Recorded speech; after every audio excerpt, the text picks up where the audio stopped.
أعوذ بالله من الشيطان الرجيم. بسم الله الرحمن الرحيم.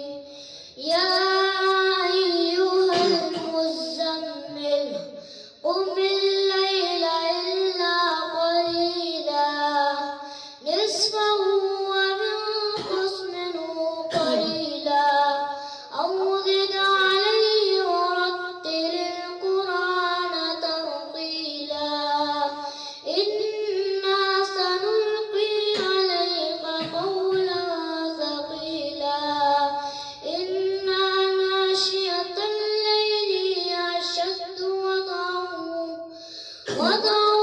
وأقوم قيلا إن لك في النهار سبحا طويلا واذكر اسم ربك وتبتل إليه تبتيلا ربنا